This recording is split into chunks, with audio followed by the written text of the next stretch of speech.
When I was a kid, I wasn't really into the medieval knight thing, but I did like history, so I would eventually hear about the legend of King Arthur and his magical sword, Excalibur. Of course, that happened because of a game, Tomb Raider Legend for the PlayStation 2. Man, what an experience to have when you're 10. It revolves around exploring all of these tombs, collecting fragments of a portal opening sword, which I guess is one of the Excaliburs, but not the Excalibur. It had this really cool level set in England, where there's a massive tomb beneath one of those weird touristy medieval attractions, because Crystal Dynamics had a weird sense of humor. Then in the bottom of the tomb, there's a weirdly well-preserved underground cathedral, which houses the bodies of not only the king himself, but also the 12 knights of the Round Table. And then you ring a bell to crack open some resin to get a piece of a sword, but you end up waking up a sea serpent leviathan looking thingy, and you have to fight it with the power of wits and old bells. That's not the only one though. More recent games like Assassin's Creed Valhalla also allow the player to use the mythical sword. And well, you even have The Legend of Zelda, which has been using its own sword stuck in a rock that can only be pulled by the one who's worthy for over 3 decades.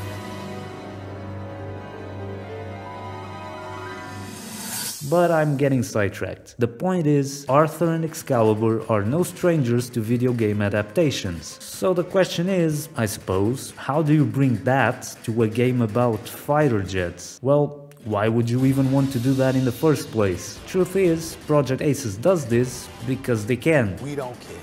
Let me tell you, we don't care. This is Ace Combat after all. Weird weapons aren't really a novelty anymore. Plus, Zero has references to King Arthur's myth all over the place, so why not use everyone's favorite conspirators to make this adaptation work? Oh yeah, it's all coming together. Alright, let's bring it back to 95 in Strange Reel.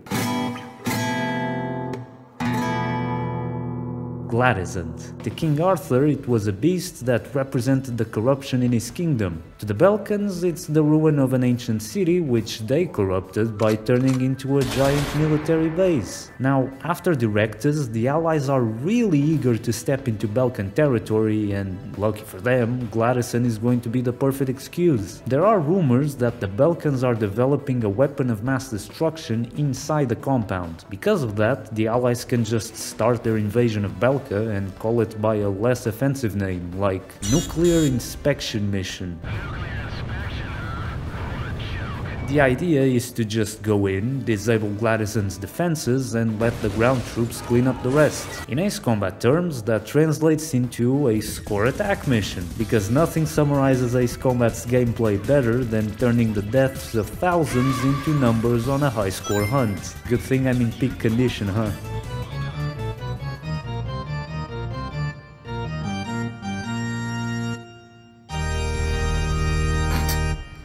A resounding miss. Great. Oh my god, Jesus Christ, do not do that with the camera. Can you tell I'm a bit rusty? Yeah, the planes of your allies as they're turned into great balls of fire because of a... Oh, right, I'm getting ahead of myself. I must inform you, however, that while you were on your mission, we received a report that the squadron attacking from Ustio's border was wiped out by a mysterious attack. Yep, not foreboding at all. Across the Shane Plain stretches Belka's second line of defense. It's a pain for the allied resupply units to go through, so Galm is sent to help allied teams neutralize it. There are 3 options. Alpha Team is further north, destroying ground units. Beta Team is to the south, doing a multi-role mission. And let's just skip part of the Greek alphabet and call it Theta Team, is in the middle, dealing with enemy aircraft. After the positions are secured, escort the allied transport craft. Ooh, now this is gonna be fun. Yeah, I really love the dry greens and dull browns of this color palette. Maybe that's why the borders don't pop.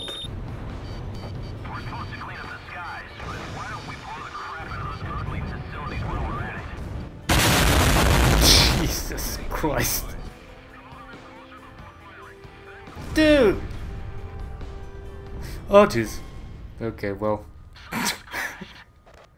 I'm too fascinated by the bombs.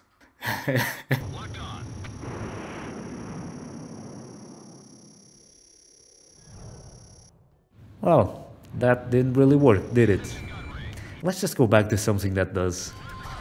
Jesus Christ! Dude, what the fuck is this weapon? My god, man. Now all that's left is to escort these guys to the landing place. What was that? Something flashed again.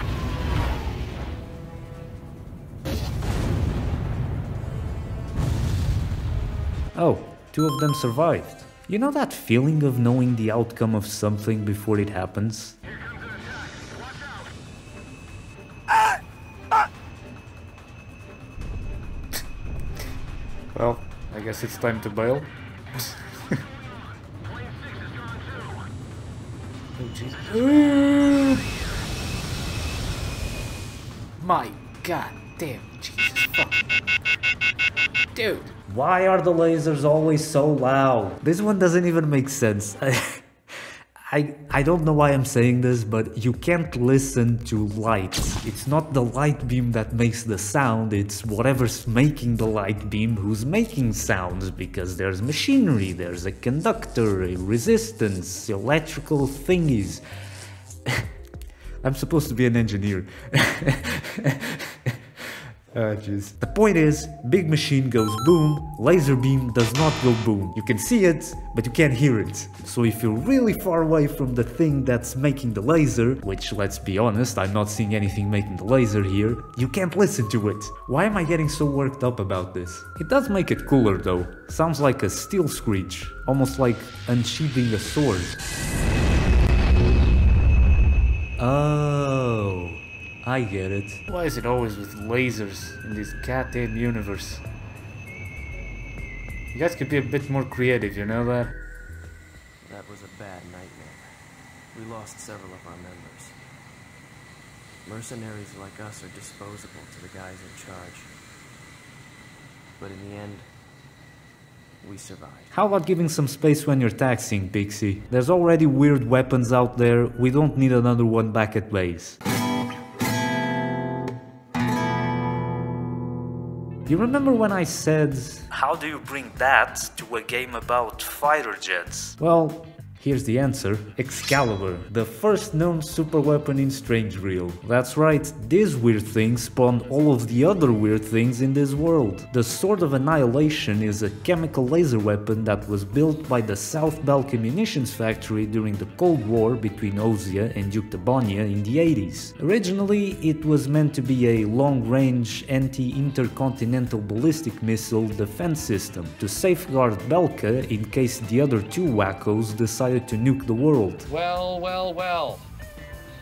How the turntables... But now that they're in all-out war, the Belkans are using it to cut down enemy aircraft to moderate success.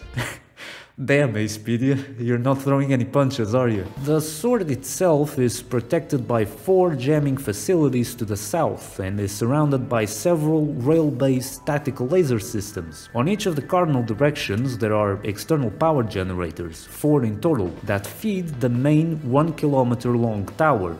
Damn, boy! So if they want to take out the swords, the Allied forces first need to take care of all of that. Considering the importance of your target to the enemy, I'm afraid there's no way to avoid casualties from enemy resistance.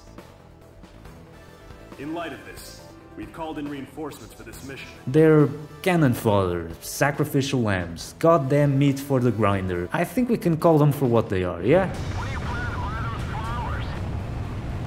Wait around too long and another guy's gonna see how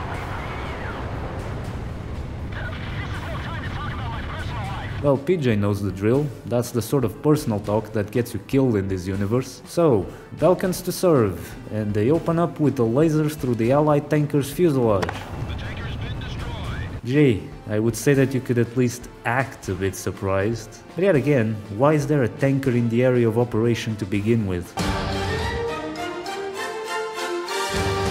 Anyways, we're all crazy motherfuckers here, so that doesn't really stop the attack. Some machine gun runs here, avoid the laser, some bombs there. All that's left is the sword itself. Thankfully, all you need to do is fly around and shoot the laser eye thingy on the top. And when that's toast, it's pretty much GG. I mean, at that point, it's just a ridiculously huge slab of metal, right? Stop! Still gonna find a way to miss my bomb runs, though.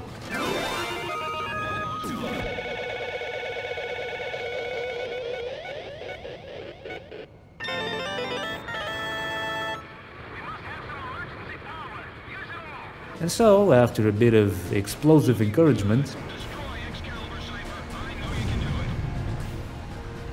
I mean, it's just, whoa, it's tilting. Oh, it tilted. Then there goes a multi-million-dollar technological investment, because wars are fun and planes go... Confirmed. Elimination of target. We can even see it from here. Good job.